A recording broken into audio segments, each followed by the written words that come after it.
Hola, ¿qué tal? Les saluda José Carlos Villajulca de myautomationclass.com e instrumentación y control.net. En este video vamos a hablar de características prácticas que usualmente encontramos en los controladores PID. Para que un controlador PID sea práctico y usable, debe tener mucho más que simplemente su ecuación en el interior, esas ecuaciones que hemos visto a lo largo de los videos pasados. En este apartado, en este video, vamos a explicar las características básicas o las más comunes que se encuentran en la mayoría de controladores PID, aunque no en todos. Estamos hablando, por ejemplo, de los modos manual automático, tracking en la salida, el tracking en el set point, funciones de alarmado, límites en la salida, límites de valores en el set point, temas de seguridad de parámetros y configuración del PID. Más adelante también vamos a mostrar algunos ejemplos de estructuras de controladores PID ya comerciales. Bien, vamos a comenzar. El modo manual y automático. Cuando un controlador continuamente calcula la salida en base al error que se genera en la PB y el set point en el tiempo, se puede decir que está trabajando en modo automático. Este modo es el estado normal de un controlador para hacer el control de un proceso. Sin embargo, hay ocasiones en las cuales el operador requiere trabajar manualmente, sobreescribiendo la acción o el valor automático que calcule el PID. En estos casos podrían ser, por ejemplo, arranques o detenciones o paradas de planta, situaciones de emergencia, procedimientos de mantenimiento, etc. Cuando ocurre esta acción de sobreescribir manualmente la salida del controlador desde la consola de operación HMI, se puede decir que el controlador ha entrado o se ha puesto en modo manual. Un uso común del modo manual se da cuando, por ejemplo, un instrumentista en campo necesita desconectar un transmisor de proceso para su calibración o reemplazo. La señal de entrada al controlador, por tanto, no va a estar disponible y el controlador no puede dejarse en modo automático. En este caso, un operador en campo va a reportar la condición real del proceso y el operador en la sala de control, en el panel de control, pues moverá manualmente el elemento final de control, es decir, la salida del controlador según corresponda, o en el peor de los casos, el mismo operador en campo abrirá y cerrará manualmente las válvulas hasta que el mantenimiento acabe. Una vez que el mantenimiento acaba, nuevamente la señal llega hasta nuestro controlador PID y por tanto el operador en el panel o la sala de control puede nuevamente poner en automático el controlador. Existe un modo adicional en el cual los controladores son configurados para recibir su set point desde otro dispositivo, llamado set point cascada o set point remoto.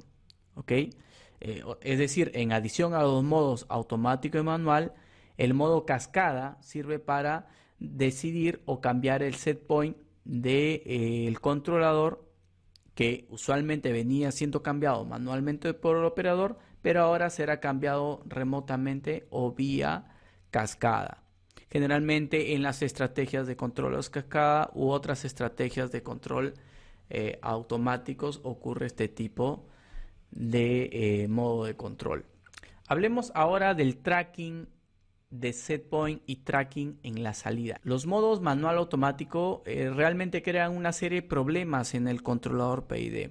Si por ejemplo un controlador PID es cambiado de modo automático a manual y entonces la salida del controlador es cambiada manualmente a un nuevo valor, imaginemos cuál será la salida del controlador cuando el operador ponga en modo automático el controlador.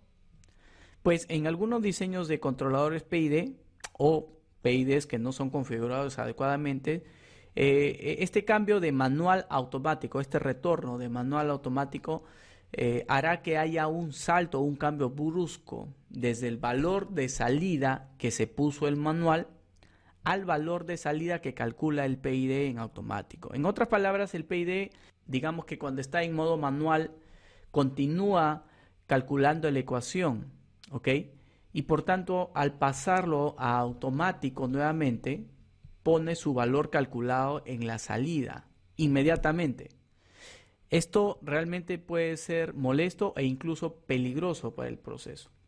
Imaginemos, por ejemplo, un controlador PD sin acción integral que está funcionando en modo automático con un valor muy bajo en la salida, lo que hace que la PB esté en un valor muy abajo del set point deseado, probablemente porque no esté bien sintonizado o porque le falte la acción integral.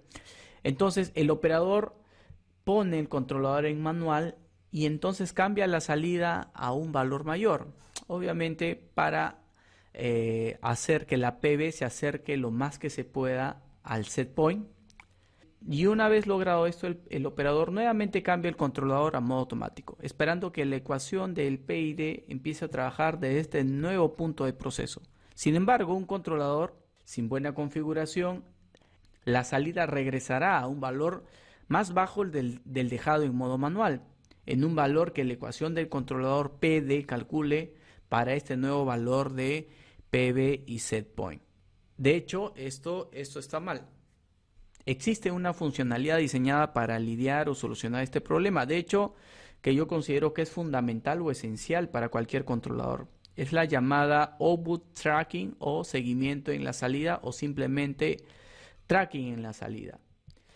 Con este parámetro, el valor del bias del controlador se desplaza todo el tiempo cuando es puesto en modo manual y su salida es cambiada manualmente. Por tanto, cuando el controlador se pone de modo manual automático, la salida no salta o hace un cambio brusco de manera inmediata, ¿ok? En cambio, se mueve desde este último valor que fue fijado de manera manual e inicia su cálculo desde este nuevo valor con la ecuación PID. En otras palabras, pues no hay ningún cambio brusco o peligroso para el proceso. Una aplicación del tracking en la salida podría hacer su uso para evitar también el tema de la integral wind-up que hemos explicado en videos anteriores. Una funcionalidad similar al tracking en la salida es el tracking de set point. El propósito del tracking de set point es igualar el set point y la PB cuando el controlador esté en modo manual, para que cuando el controlador regrese a modo automático empiece su cálculo automático sin error, es decir, la PB igual al set point. Por ejemplo, esta funcionalidad es muy útil durante arranque de planta, donde el operador podría tener dificultades en el control del proceso en condiciones no normales. Los operadores normalmente prefieren poner en manual algunos o casi todos los controladores hasta que el proceso se estabilice en condiciones normales. Cuando se habilita el tracking de set point, el set point de controlador se mantendrá igual al valor de PB, sin importar qué valor sea, mientras que este esté en modo manual. Entonces, cuando se cambia a modo automático el valor de set point, será el último valor de la PB que se dejó en modo manual. Y el controlador continuará su control de la PB a ese valor de set point. Por supuesto, el operador es libre de cambiar el set point en modo automático si así lo desea o la operación lo requiere. Sin el tracking de set point, el operador tendría que ajustar manualmente el set point antes de cambiar el controlador en modo automático para asegurar que el controlador mantenga la variable de proceso al valor deseado. Esto muchas veces evita que haya más de una perturbación innecesaria o peligrosa en el proceso. Generalmente lo he visto personalmente que el operador se olvida de poner el set point adecuado. A diferencia del tracking en la salida, donde no hay razón para no tener o no activar esta funcionalidad en un PID, existen algunos casos en los cuales no se desea o no es la mejor opción habilitar el tracking de set point. Por ejemplo, en algunos casos o en algunos procesos el valor de set point debería o se desea que se mantenga fijo y nunca cambie. Por ejemplo, en los niveles de tanques, donde podría requerirse, por ejemplo, un nivel de o un set point de 50% todo el tiempo, ¿no? Incluso si el controlador es cambiado a modo manual.